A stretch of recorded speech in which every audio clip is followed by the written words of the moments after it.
Hi, I'm Susan Kniep, and welcome back to Tax Talk, where we talk about, well, your money going out the door, out of your wallet, out of your home, for all of those lots and lots of taxes that you pay. Yes, not only taxes on the goods that you buy, but certainly the most relevant tax is if you own a home in East Hartford or any of the other 169 towns in the state of Connecticut, and yes, that's how many towns there are. You pay property taxes if you own a home. And if you rent, you think, oh, boy, gee, I don't have to pay property taxes. Yeah, you probably are, because the person that owns that building that you are renting, either the entire building or an apartment they're in, is tacking on the rent that they're paying. So, yeah, you are paying. So why should you care? And what can you do? Well, in the town of East Hartford, you're very fortunate because you have what is called a town council. There are now 9 members. 6 members are registered Democrats. 3 members are registered Republicans. And that breakdown is determined whenever they have an election for the mayor and the town council, depending upon what party receives or individuals receive the greater number of votes. Well, it's been years and years and years and years and years, yes, since I served, which was 1989 to 1993. And I was either so good a mayor at that time that I couldn't be replaced, so they haven't elected a Republican mayor since that time, or it is because our numbers are so bad. Yes, the number of Republicans certainly are outnumbered by the number of registered Democrats and always has been in the town of East Hartford. So what does that mean? That means that those folks who are elected to serve you, mayor, town council, and the town council is the legislative body of the town. Those are the folks who vote in a budget which ultimately determines your property taxes on your home and also your car. And as I said, if you're renting, your rent your taxes are factored into the rent because the landowner is not picking up all of them. So, why do I mention this? Well, the first and third Tuesday of every month, the town council meets. All you have to do is Google Town of East Hartford, and you will find the town's website. You will find the agendas for the various meetings in town, and also the minutes of those meetings. Now, the other board that you have to be concerned with is Planning and Zoning and ZBA. I know what that means because I was concerned with a building that was located near me, keeping us up all night. Yeah, they were, in a residential zone. But ultimately, we went to court over, this goes back a number of years, and we were able to resolve the issue. Don't want that happening to you. So what you need to be aware of is this. There is a planning commission and a zoning board of appeals, a town planning and zoning board of appeals.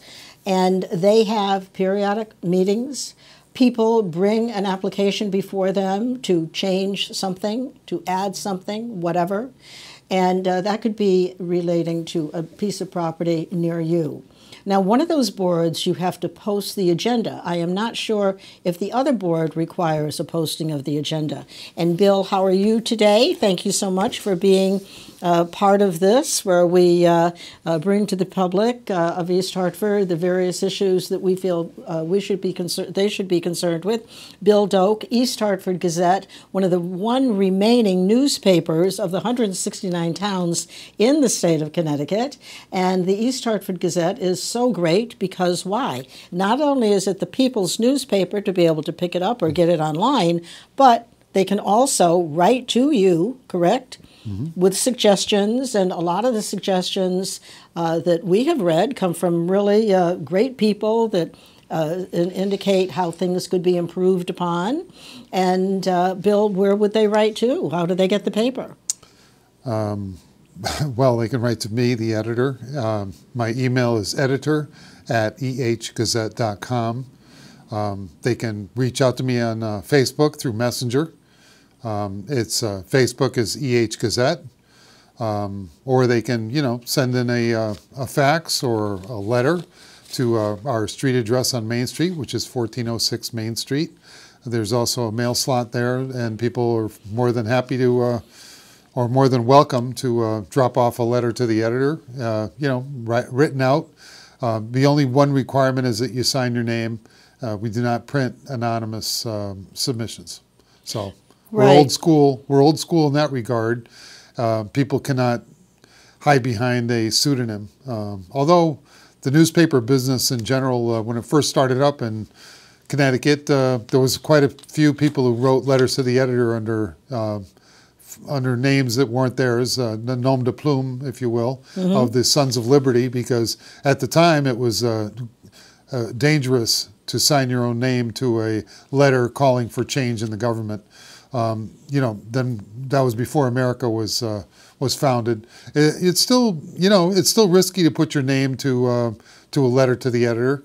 But I would think that if the people had signed the Declaration of Independence, which we had in this week's East Hartford Gazette, if they were brave enough to sign their names, staking their life, their liberty, and their property to their beliefs, then people who write letters to the editor certainly can sign their own names and say who they are, because there's a lot that needs to be changed in our government. There's a lot of great ideas that are out there that could easily be used and employed by the people that are serving in our government.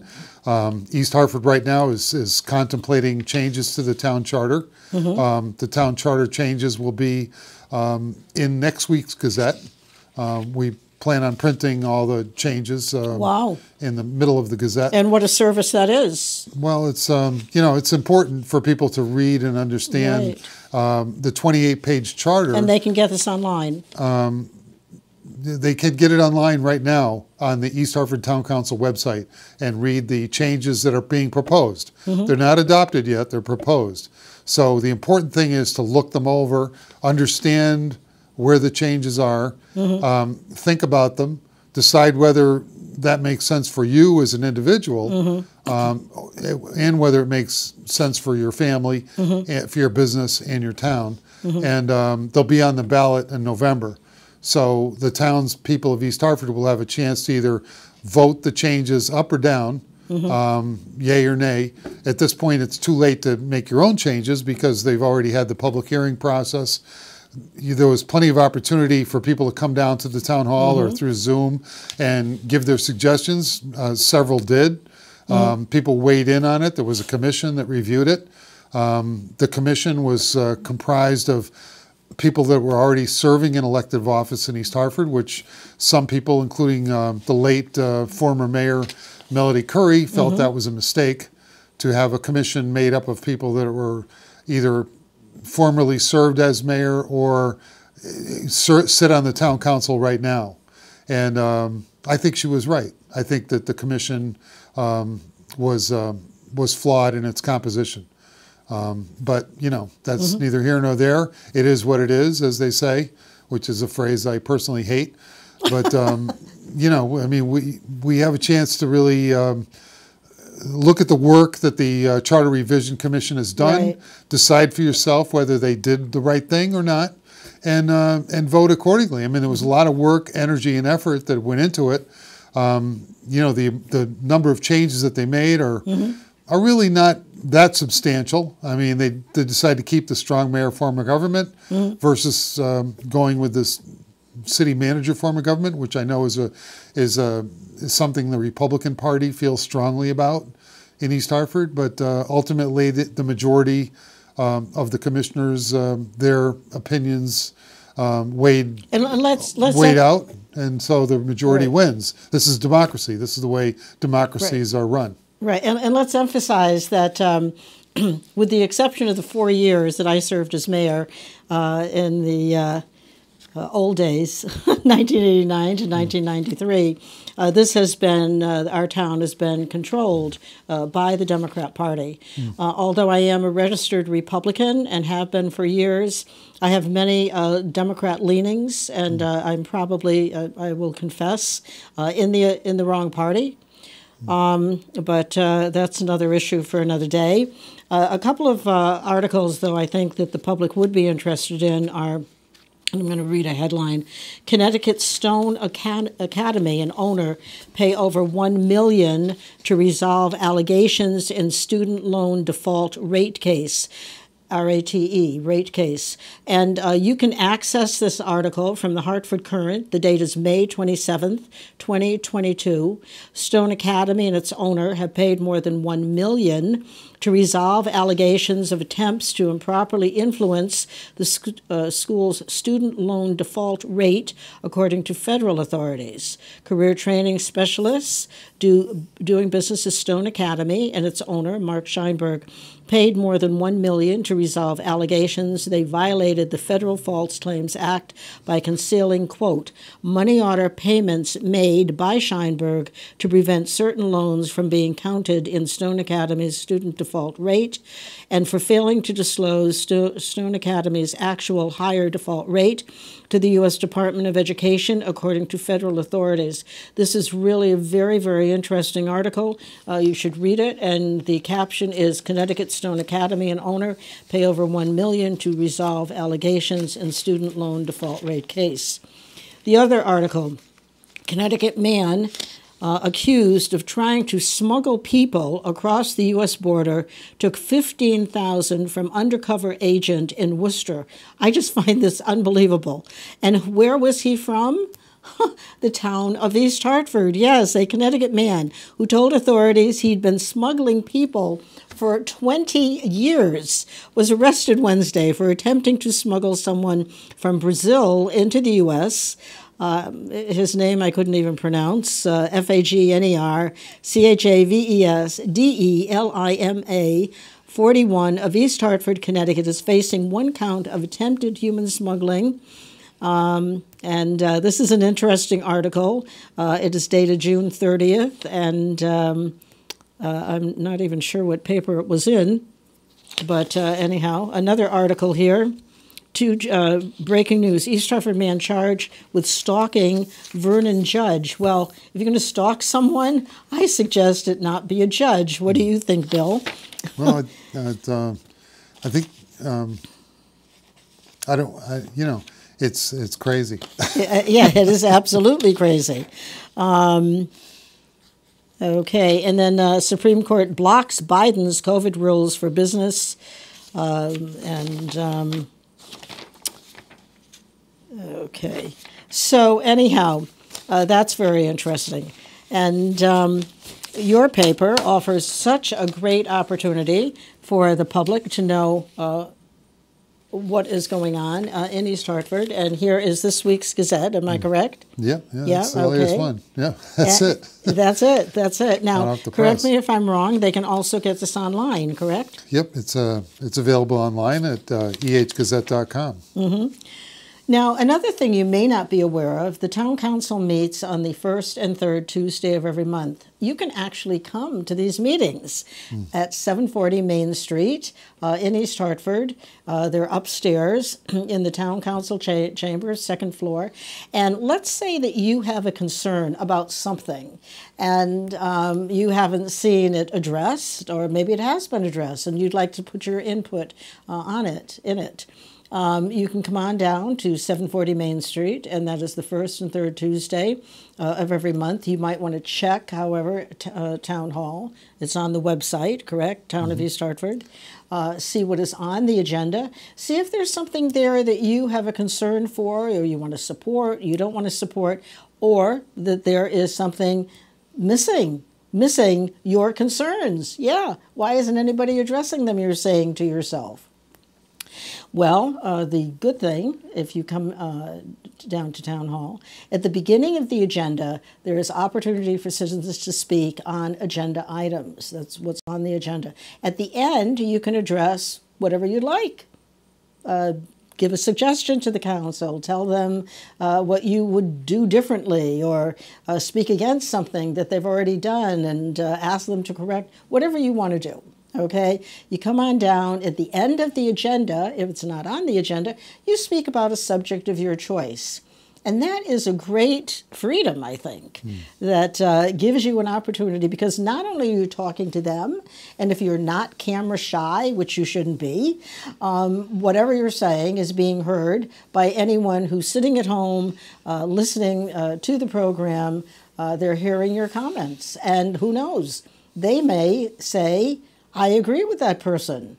Let me see if I can contact them, or maybe I should go to the next town council meeting and speak on that subject as well. There is one subject I know that we are all concerned about, and that is what, Bill? Taxes? Taxes, this is tax talk, so, you know. And if you do not pay your taxes, what happens? A lien is put on your property. Yep, that's the process. In the process, yeah, that's not a good thing. Yeah. You don't want that to happen. And so here's what you do. First of all, you don't be embarrassed by it. Property taxes are in the thousands. So whether it's 1,000, 5,000, whatever it may be, and you're saying, you know, I just can't afford it. I just can't pay it. Well, don't say it to yourself. You want to come down to Town Hall. You want to speak with someone here in Town Hall. Go into the assessor's office. So who would you speak with, Bill, do you think? Well, you probably want to go to the town attorney, the town council. Town council, not the town council office, but the town's council, C-O-U-N-S-E-L. Right. Rich Gentile, and I believe that Rich is running for probate judge, so there's going to be a new, town attorney at that point. But work out a payment plan, and they'll be happy to do that. Sit down with you. If you go into the town finance department, they can steer you into the right direction and tell you who to talk to. And it's a tough situation, but taxes are, you're right, absolutely up there, especially after revaluation, and it really impacted everybody in the town of East Hartford that owns property. Even the disappointment was evident in the presentation by the mayor.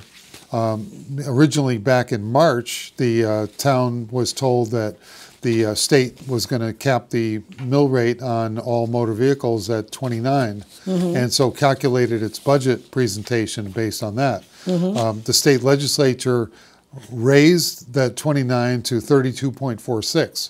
So so they set the taxes a little bit higher on motor vehicles, still lower than the town's mill rate at the time, which was 45. Well, the town, after revaluation, the property values went up probably by an average of 25 to 27%.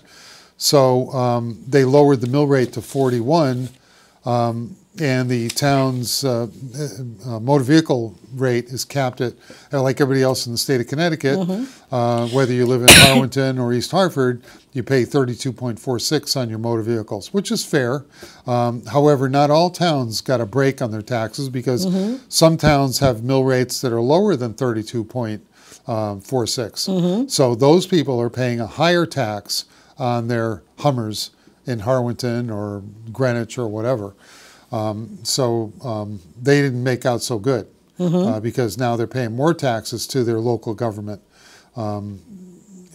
East Hartford, unfortunately, the value of your cars, because of the chip shortage in motor vehicles now, has increased. So the car that you had and you're sitting in your driveway that was worth $15,000 is now worth $18,000.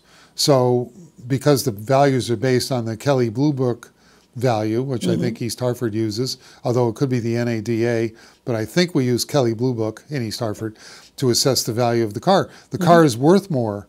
So even though your mill rate dropped from 45 to 32.46, because of the increased value of your car taxes are basically about the same. So the deal that you thought you were getting on your car tax is not there. So that basically threw the presentation of the mayor on the town budget this year out the window, because now the car tax that you thought you were going to save money on is no longer a money savings. So as a result, everybody's taxes are going to go up, whether you save money on your cars or not, unless you have two, Lexuses or Mercedes-Benzes sitting in your driveway. You probably aren't going to save any money on your tax bill. unfortunately. So that's just the way it is. And it's sad, really, because had the town been a little bit more pecunious or less spending it was in the budget, if they'd gotten the mill rate down to, say, 39 as opposed to 41, perhaps there could have been a savings in taxes this year, especially after revaluation, when the values of all residential properties went up. But because the values of the properties that are residential are bearing an increasingly large share of the town tax burden, which needs to raise $209 million or something like that, you've got a shift of taxes, which has occurred in the town's grand list. So the residential homeowner is now bearing more of a burden on paying the town taxes than the commercial property owners are. So, you know, companies like Pratt & Whitney, while they've scaled back and they've winnowed their tax bill down to about $9 million or less, and the town is refunding their taxes, which we lost out in a court case which we're recently. making up for. The residential property owners are paying the price. Right. So, you know, you may sit there and say, well, you know, isn't it great that we've got Pratt & Whitney in the middle of East Hartford paying all these taxes? Well, the days when they were paying $21 million are long gone. Now they're paying about $6 to $7 million a year in taxes. Well, the other thing I think people lose sight of is that what are we paying? What are our property taxes supporting? The primary responsibility, and that is our public employees. Right. Now, we are very, very fortunate in the town of East Hartford to have exemplary employees, but we pay. It's not really about the employees of the town. The employees they're looking for help in the town employees. There's a lot of vacant positions in East Hartford. Right. You Working can't double get help. job, right. Right, and there are jobs that are going begging. I mean, the mayor's office advertised for staff in his office. The senior center needs staff to help out at the desk. To run the programs that the town runs, you need people. Right. It's a people service business. So you need people to answer the phones at Public Works. You need people in Parks and Recreation. You need people in the pools. You need lifeguards. So why you do you need think, school teachers why do in you the think school there's a system. problem? Well, it's not just it's not a public employee problem. It's an employee problem in our entire society. Right. I mean, now you go to go to Wendy's now to get it's finding the people baked to potato. fill the positions. There's two people behind the counter. You know. There used to be like 7 to 10. Sure. And now, you know, you look and you say, well, gee, isn't it great that people are getting back to, getting back to work, and they're getting back out there into the world. But I mean, if you go to downtown Hartford after 8 o'clock at night, everything's closed, and it's not closed because there aren't people that want to go out. It's closed because they can't find waiters and people work in restaurants and cooks and dishwashers, and all the people that used to work in the service industry are just not there anymore. And, you know, I'm not saying they're staying home and collecting a check, but now we've got alternate streams of revenue. Hartford happens to be, I saw a survey, one of the leading areas of the country where people have now an alternate source of revenue. So people are now selling stuff on Etsy and Amazon, and they've got home-based businesses. They're working from home. They're no longer commuting to jobs in the insurance industry. They're commuting from their home. And the insurance industry now, 25% less employees are now in the offices in downtown Hartford. So to open up a restaurant in downtown Hartford now, you've reduced your opportunities to sell during lunch hour. It's a trickle of what it once used to be because you don't have that critical mass of employees that are all gathering in one place, that are all going out to lunch in downtown Hartford. So now to open up a restaurant in Hartford is really a losing proposition. You know, because of the margins are very small in the restaurant industry. It's a very volatile business. So there are not a lot of places, not a lot of options if you're going out to eat in downtown Hartford. Let's say you go see a play at the Bushnell or a show at the Hartford Stage Company or at Theater Works or even a ball game at Dunkin' Donuts Park. Unless you're eating at the ballpark, once the ball game is over, where do you go? There aren't any options. So it's a sad reality of going out to attend an event in any city, really. And New York and Boston is the same deal. I mean, if you go to the theater district, there's a very limited number of restaurants now in Lower Manhattan that are open after hours for the theater crowd. And it's not the world has changed in drastic ways that it has changed, and it's changed in another very drastic way. And I know we don't have time to talk about this, but here is a headline: "Decision accelerates a return to a dark time." And being a woman, I was shocked, absolutely shocked by this. But even though and this is an article being written for the Tribune by the Tribune editorial board, even though I'm a woman of childbearing age, I've been privileged enough to never have had to deal with the prospect of an unwanted pregnancy or the choice of whether to carry a pregnancy to term. I know that this is a very sensitive issue, and one that I won't elaborate on now, but might pick up on next week, because this is very impacting not only to the individual woman, but to the family. And how will this go forward in the future?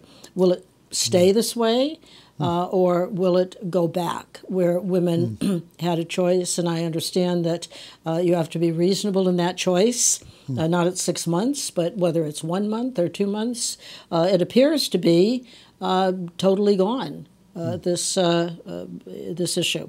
That's I know the show is entitled Tax Talk, and you focus on the impact of taxes and of not paying taxes and so forth and so on. Right. But what are taxes really? I mean, taxes really are the cost of having government. I mean, if you believe in a federal government, you pay your IRS taxes. You believe in state and local government, you pay your local taxes and your state taxes. And the issues that, such as, abortion and women's rights and all of that stuff, those are ballot box questions. But they're also tax questions. And the people that you elect are the ones that set the tax rate. Right. So really, your taxes are affected by issues such as Roe versus Wade. Everything. Indirectly. Let's talk about that more next week. Yeah, absolutely. You get a tax bill and you say, "How did this happen? How did my taxes go up, etc." You don't realize what is factored into it. And yes, this Roe versus Wade, is a very, very sensitive issue. I would submit that issues that we may think are neutral of taxes, such as Roe versus Wade, are in fact not neutral of taxes. Absolutely. Let's talk about that more next week. They do affect our taxes in strange ways. And I think the Supreme Court is going to have an issue like this to decide every year from now on. Really. Absolutely. And they've made more work for themselves by not approving Roe versus Wade. Thank you very much for tuning in. If you have an issue, call me, 860-841-8032. I'm Susan, Kniep. I did serve as the mayor of East Hartford many moons ago. Always been involved, though, in issues in East Hartford. I bet one of yours is taxes. So if you have a comment you'd like to make, give me a call. If you'd like to come on and talk on something, we can talk about that as well. Have a great weekend. Thank you so much for tuning in. Bye-bye.